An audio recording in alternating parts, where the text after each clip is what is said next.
Hello guys, welcome to economic classes. अर्थशास्त्र विषय से संबंधित सभी इंपॉर्टेंट क्वेश्चंस शॉर्ट रूप में आपको समझाए जा रहे हैं जो किसी भी कंपटीशन में पूछे जाते हैं। स्टार्ट करते हैं। क्रांतिक न्यूनतम प्रश्न क्या है? न्यूनतम संतुलन प्रयास से बाहर निकालने के लिए लेविस्टे ने न्यूनतम क्रांतिक प्रयास की अवधारणा दी थी, जिसमें अनेक ऐसी अर्थव्यवस्थाओं में एक साथ बहुत अधिक मात्रा में निवेश संतुलित रूप में किया जाता है।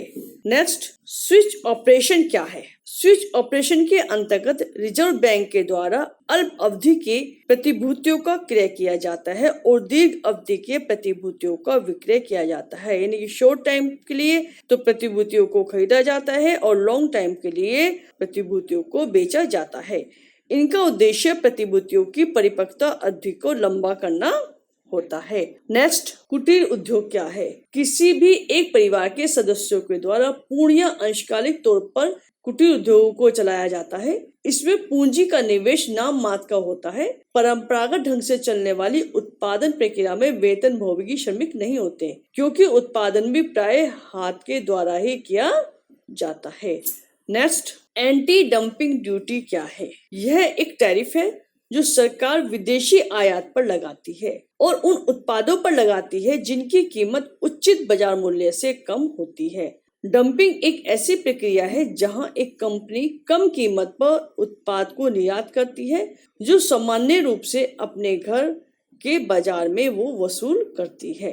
नेक्स्ट, मुद्रास्फीति क्या है? मुद्रास्फीति वह स्थिति है जिसमें मुद्रा का आंतरिक मूल्य गिरता है और वस्तुओं के मूल्य बढ़ते हैं। यानी मुद्रा तथा साख की पूर्ति और उसका प्रसार अधिक हो जाता है। इसे मुद्रा का प्रसार या मुद्रा का फैलाव भी कहा जाता है।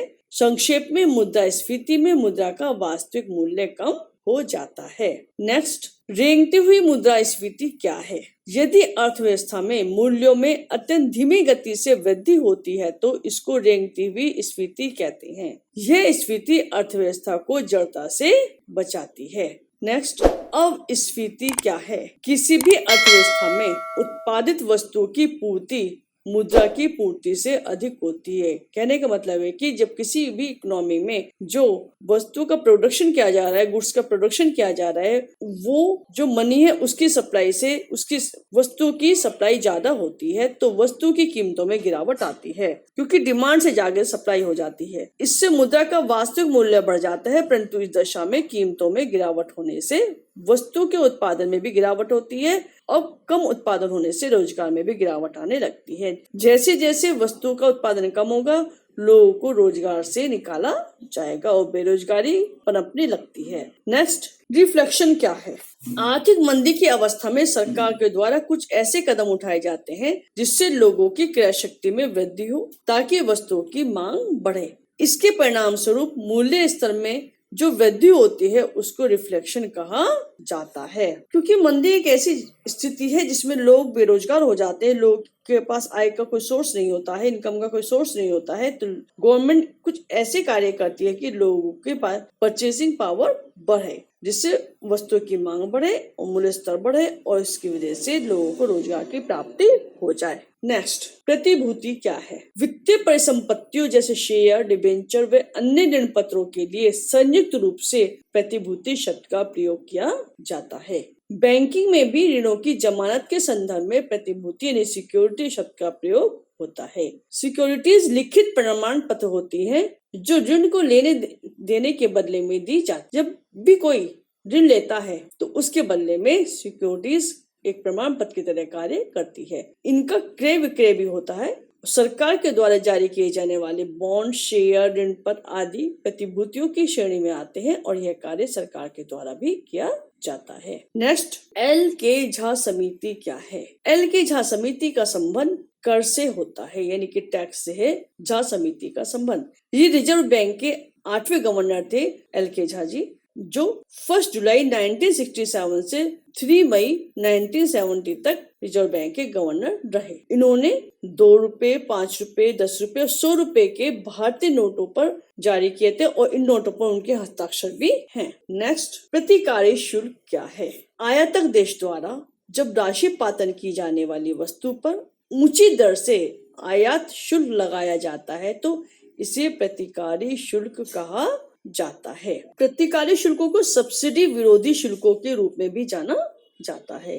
आयात सब्सिडी के नकारात्मक प्रभाव का मुकाबला करने के लिए इनको लागू किया जाता है ताकि घरेलू उत्पादकों को बचाया जा सके। ये तब लागू किया जाता है जब जांच में पाया जाता है कि एक विदेशी देश अपने निर्यात पर सब्सिडी दे रहा है। नेक्स्ट, बफर स्टॉक क्या है? आपात स्थिति में किसी भी वस्तु की कमी की पूर्ति के लिए वस्तु का स्टॉक तैयार किया जाता है, इसी को बफर स्टॉक कहते हैं। सरकार गेहूं व चावल के साथ साथ अन्य खाद्यान्नों का भंडारण भी रखती है और इसको बफर स्टॉक के द्वारा पूरा किया जाता है। नेक्स्ट, बॉन्ड अथवा डिबेंचर क्या है? ऐसे ऋण पत्र होते हैं ये जिन्हें केंद्र सरकार, राज्य सरकार अथवा कोई भी संस्थान जारी करता है। इन ऋण पत्रों पर एक निश्चित अवधि पर निश्चित दर से ब्याज की प्राप्ति होती है। नेक्स्ट, रिवर्स रेपो रेट क्या है? बैंकों को रिजर्व बैंक के पास अपना धन जमा करने के बाद जिस दर से ब्याज मिलता है वह रिवर्स रेपो रेट होती है। रेपो दर वह दर है जिस दर पर बैंकों को कम अवधि के लिए रिजर्व बैंक से कर्ज मिलता है। रेपो रेट कम करने से बैंकों को कर्ज मिलना आसान हो जाता है। नेक्स्ट, राजस्व घाटा क्या है? सरकार को प्राप्त कुल राजस्व एवं सरकार के द्वारा व्यय किए गए कुल राजस्व का अंतर ही राजस्व घाटा होता है। यानी कि जो गवर्नमेंट को टैक्स के माध्यम से या किसी भी दूसरे माध्यम से धन की प्राप्ति होती है और उस प्राप्त धन को जब गवर्नमेंट खर्च करती है तो उनका अंतर ही राजस्व घाटा होता है। राजस्व घाटा तब उत्पन्न होता है जब सरकार का राजस्व व्यय यानी खर्चा कुल राजस्व प्राप्तियों से अधिक हो जाता है, यानी कि जब खर्चा आय से ज्यादा, इनकम से ज्यादा हो जाता है। राजस्व घाटे में वे लेन देन शामिल है जो सरकार की वर्तमान आय और व्यय पर सीधा प्रभाव डालते हैं। राजस्व घाटा उधार में बदल जाता है जब सरकार जितना कमाती है उससे अधिक वो खर्च करती है। नेक्स्ट, घाटे का बजट क्या है? घाटे के बजट में सरकार आमदनी से ज्यादा खर्च का प्रावधान करती है। इसे घाटे की वित्त व्यवस्था भी कहा जाता है। जब सरकार के पास लोक कल्याणकारी योजनाओं के लिए पर्याप्त पैसा नहीं होता है तब सरकार इस तरह का बजट पेश करती है। नेक्स्ट, जेंडर बजट क्या है? इस बजट के माध्यम से सरकार महिलाओं के कल्याण और उनके सशक्तिकरण के लिए चलाए जा रहे कार्यक्रमों और योजनाओं के क्रियान्वयन के लिए प्रतिवर्ष एक निश्चित राशि का प्रावधान बजट में करती है। नेक्स्ट, प्रत्यक्ष कर क्या है? प्रत्यक्ष कर वह कर है जिसमें सरकार और करदाता के बीच प्रत्यक्ष संबंध होता है, अर्थात जिसके ऊपर कर लगाया जाता है वह कर वही व्यक्ति देता है। सीधे तौर पर सरकार और करदाता के बीच प्रत्यक्ष संबंध होता है। नेक्स्ट, अप्रत्यक्ष कर क्या है? वह कर जिसमें सरकार तथा करदाता के बीच प्रत्यक्ष संबंध नहीं होता है, अर्थात जिस व्यक्ति या संस्था पर कर लगाया जाता है वे उस